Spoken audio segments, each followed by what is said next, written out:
আজ আমরা আবার এসে গেছি নতুন উইকেন্ড ডেস্টিনেশন নিয়ে। আজ আমরা যাচ্ছি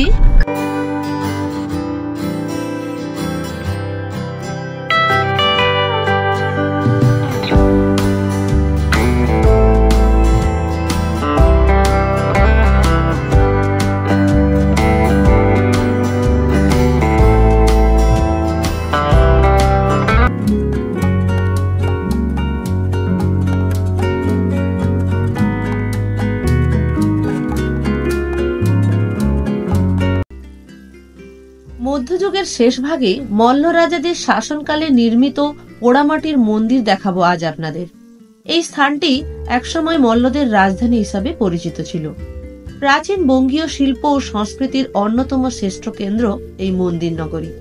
এখানে শুধু টেরাকোটার মন্দির দেখা নয়, তার সাথে কিনে নিতে পারেন বিখ্যাত বালুচুরি শাড়ি আর খেয়ে দেখতে পারেন মতিচুরের লাড্ডু।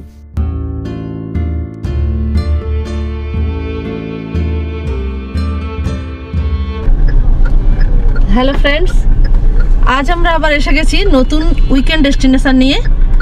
আজ আমরা যাচ্ছি বিষ্ণুপুর।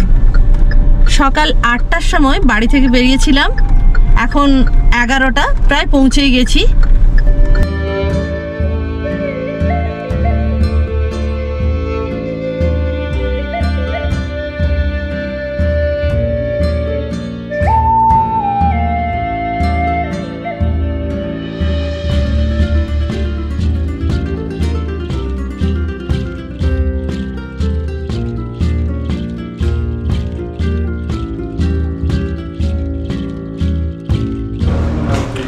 নমস্কার, আমি শিবখালী লজের ওনার। আমার নাম শ্রী বিশ্বজিৎ সেন। আমার এখানে আপনাদের 4 বেড ডবল বেড রুম আছে, ওয়াইফাই আছে, আপনার গিজার আছে।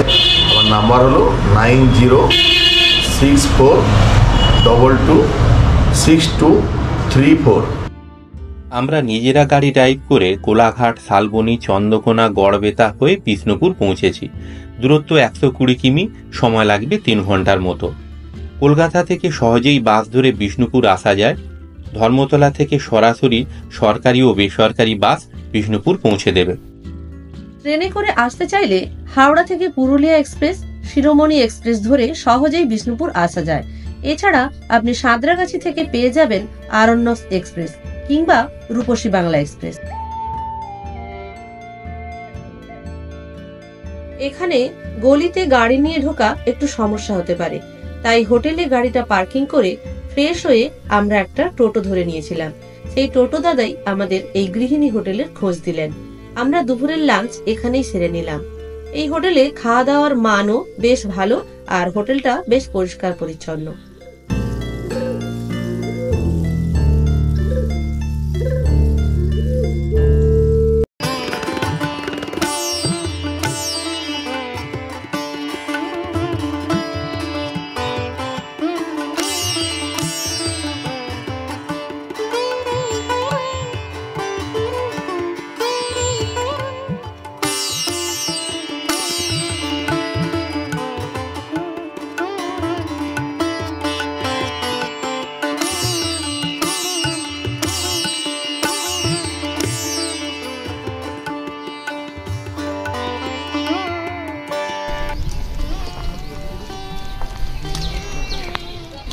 দুপুরের লাঞ্চ সেরে প্রথমেই চলে এলাম রাসমঞ্চ দেখতে। মল্লরাজ বীর হাম্বি 1600 খ্রিস্টাব্দে এই রাসমঞ্চটি নির্মাণ করেছিলেন এবং 1600 থেকে 1932 সাল পর্যন্ত এখানে রাস উৎসব হতো। বর্তমানে এখন আর হয় না।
এই খালান বিশিষ্ট বর্গাকার ছাদযুক্ত এই মন্দিরটি ১৬৯৪ খ্রিস্টাব্দে রাজা দুর্জন সিংহদেব নির্মাণ করেছিলেন এবং এর দেওয়ালে রামায়ণ, মহাভারত এবং পুরাণের কিছু দৃশ্য দেখানো হয়েছে।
সপ্তদশ শতাব্দীতে মল্ল রাজা বীরসিংহ এই ছোট দরজা আর এদিকে বড় দরজা এই দুটোই তিনি বানিয়েছিলেন এবং এটি মাকড়া পাথর দিয়েই তৈরি।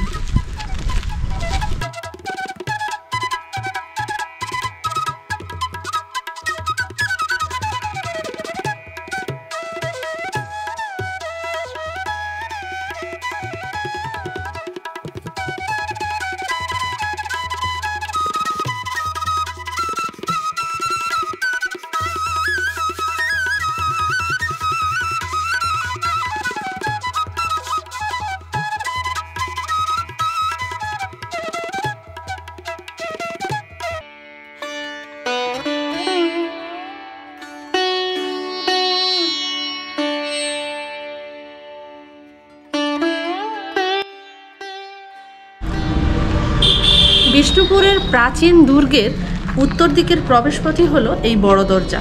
আর এই বড় দরজার এই দুদিকে দেখুন এখানে সৈন্যরা থাকত। ১৬৫৮ খ্রিস্টাব্দে রাজা বীরসিংহ এই লালজি মন্দিরটি বানিয়েছিলেন এবং এটি ল্যাটেরাইট পাথর দিয়ে তৈরি।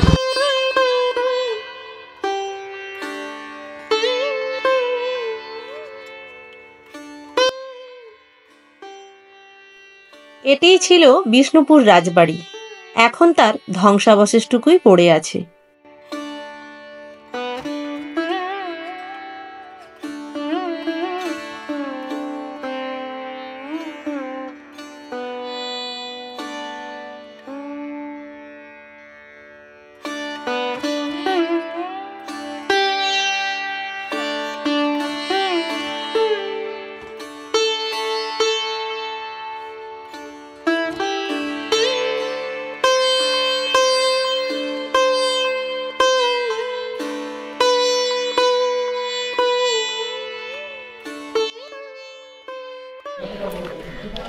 রাধেশ্যাম মন্দিরের ঠিক সামনেই রয়েছে মৃন্ময়ী মায়ের মন্দির।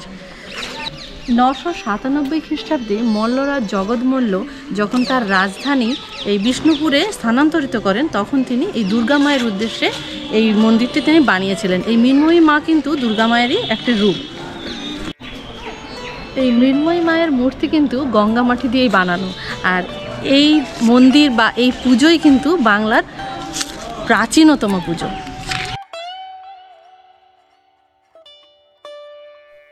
এটি হলো সেই কামান যা মল্লরাজাদের সময় থেকেই দাগানো হয়। প্রতি বছর দুর্গাপূজার সময় অষ্টমীর সন্ধি পূজার সন্ধিক্ষণে এই কামান আজও দাগানো হয়।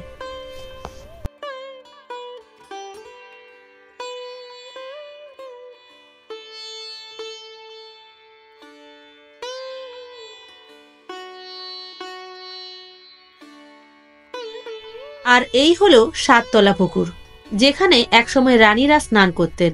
পুকুরটির চারিদিকে প্রাচীর দিয়ে ঘেরা। এই পুকুরটি রয়েছে মৃন্ময়ী মন্দিরের পাশেই।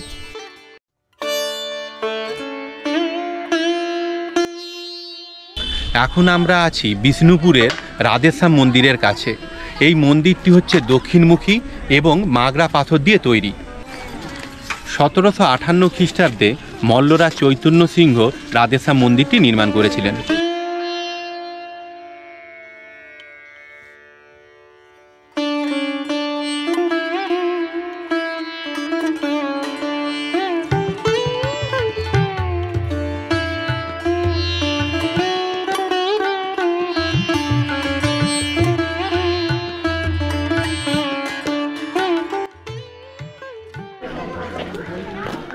টেরাকোটার অন্যতম নিদর্শন এই জোড়বাংলো মন্দির বা কেষ্টরাই মন্দির। 17 শতকের রাজা দ্বিতীয় রঘুনাথ সিংহদেব এই মন্দিরটি নির্মাণ করেছিলেন।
এই হলো গুমঘর।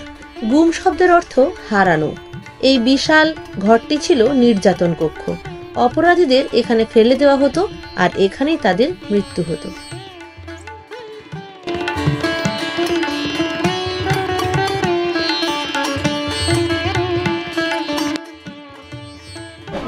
ষোলোশো 43 খ্রিস্টাব্দে মল্লরাজ রঘুনাথ সিংহ এই শ্যামরাই মন্দিরটি নির্মাণ করেছিলেন এবং এই মন্দিরের ওপরে দেখুন 5টা চূড়া আছে, এই জন্য একে পঞ্চচূড়া মন্দিরও বলা হয়।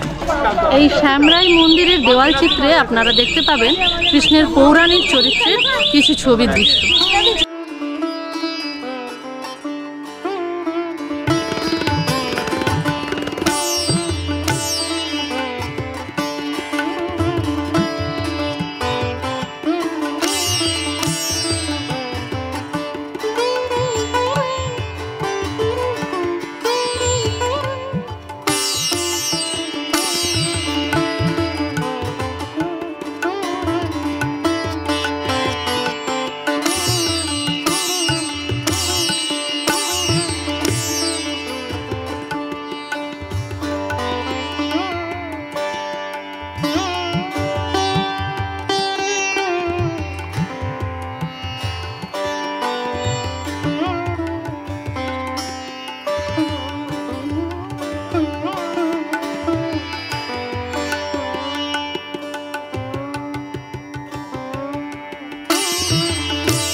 আমরা এখন আছি বিষ্ণুপুরের ডিস্ট্রিক্ট মিউজিয়ামের কাছে।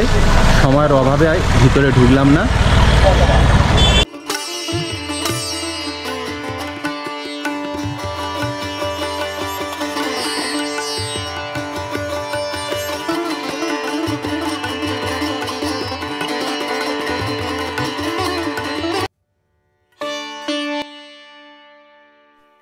মল্ল রাজাদের বানানো 7টি বাঁধের মধ্যে সবচেয়ে বড় বাঁধ হল লাল বাঁধ।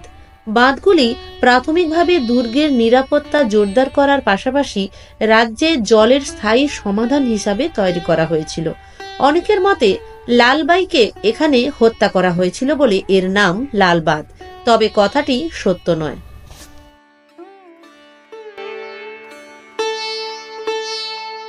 1737 সালে মল্লরাজা গোপাল সিংহের পুত্রবধূ চূড়ামণি দেবী এই একচালা রাধা মাধব মন্দিরটি নির্মাণ করিয়েছিলেন।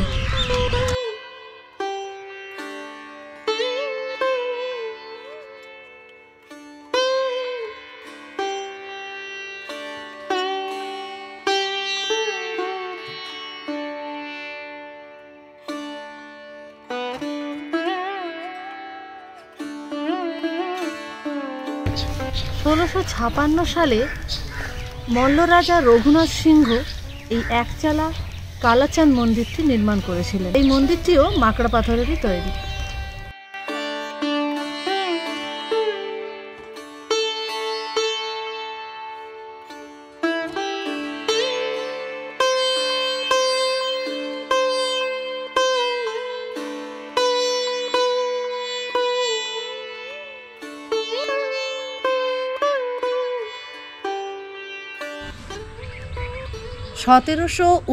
খ্রিস্টাব্দে মল্লরাজ কৃষ্ণ সিংহ এই রাধা গোবিন্দ মন্দিরটি প্রতিষ্ঠা করেছিলেন।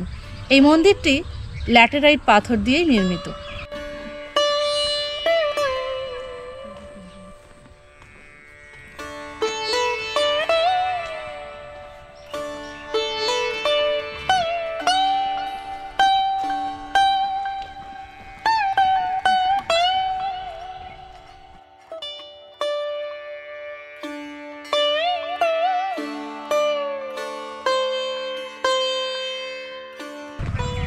এখন আমরা আছি বিষ্ণুপুরের নন্দলাল মন্দিরের সামনে।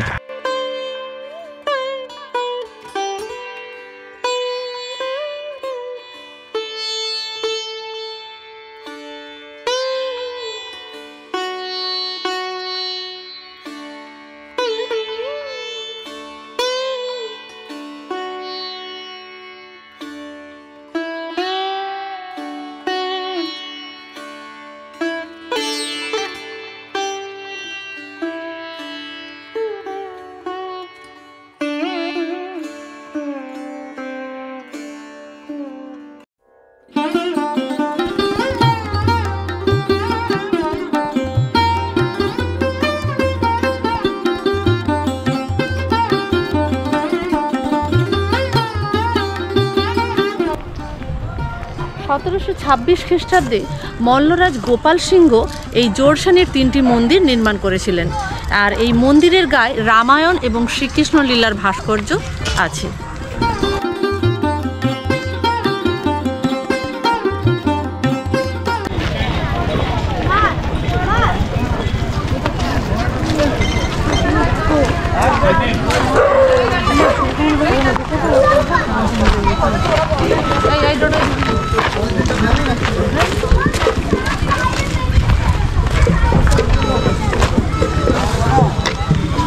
এগুলো কিরকম দাম আছে?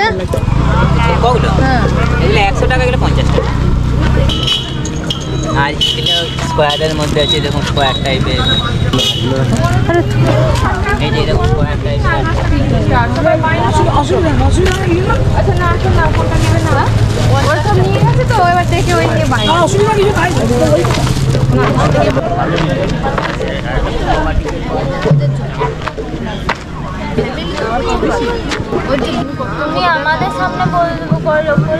পোড়ামাটির হাটটা কি বার বসে এখানে?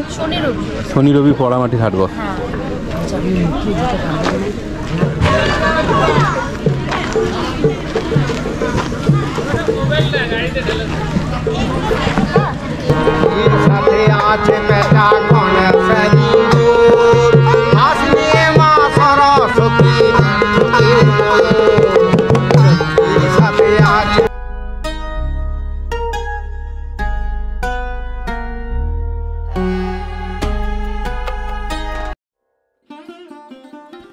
বিষ্ণুপুরের জাগ্রত দেবী হলেন ছিন্নমস্তা মাতা।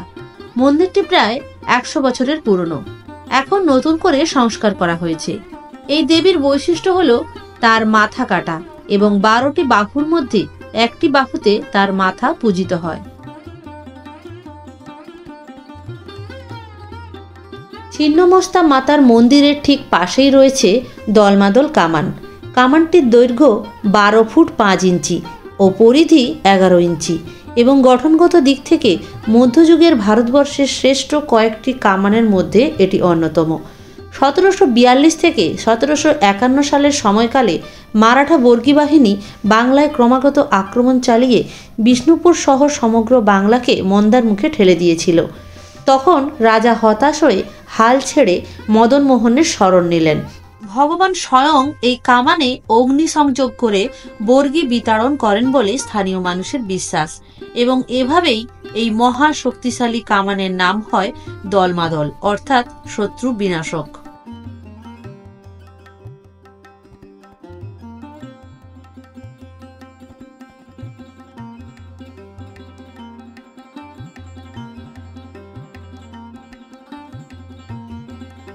বিষ্ণুপুরের প্রায় সবকটা জায়গায় ঘুরে দেখলাম। এবার আসুন যাই বালুচুরি শাড়ি তৈরির কারখানায়। নমস্কার, আমি বিষ্ণুপুর বালুচুরি হাটের তরফ থেকে বলছি। আমাদের দোকানের ট্রেডের নাম হলো বিষ্ণুপুরি বালুচুরি হাট। প্রোপাইটার সুভাষ দাস, সঞ্জীব দাস। দুটো ফোন নাম্বার, দুটো হোয়াটসঅ্যাপ নাম্বার এখানে দেওয়া আছে, দেখুন। ঠিক আছে, আমাদের মূলত বিষ্ণুপুরে স্পেশালি যে বালুচুরি, স্বর্ণচুরি, বিষ্ণুপুরি সিল্ক, কাতানের ওপরে বিভিন্ন ধরনের শাড়ি আমরা বানাই এবং আমরা এখান থেকেই হোলসেলে সেল করি।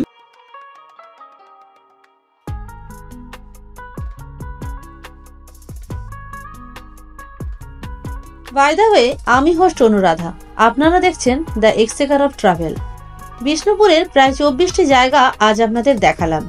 এই জায়গাগুলির গুগল লোকেশন এবং ট্রেন ও হোটেল সংক্রান্ত সমস্ত তথ্য ডেসক্রিপশন বক্স থেকে পেয়ে যাবেন।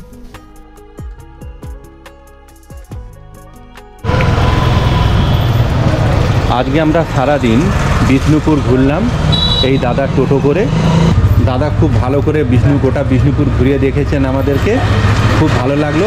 আপনারা যদি বিষ্ণুপুর আসেন অবশ্যই দাদার সঙ্গে কন্ট্যাক্ট করবেন, পুরো বিষ্ণুপুর ঘুরিয়ে দেখাবেন। নমস্কার।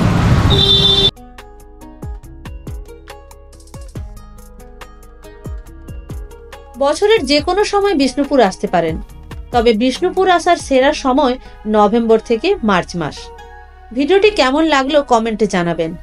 আজ তবে এই পর্যন্ত, ফিরে আসছি নতুন একটা উইকেন্ড ডেস্টিনেশনের খোঁজ নিয়ে।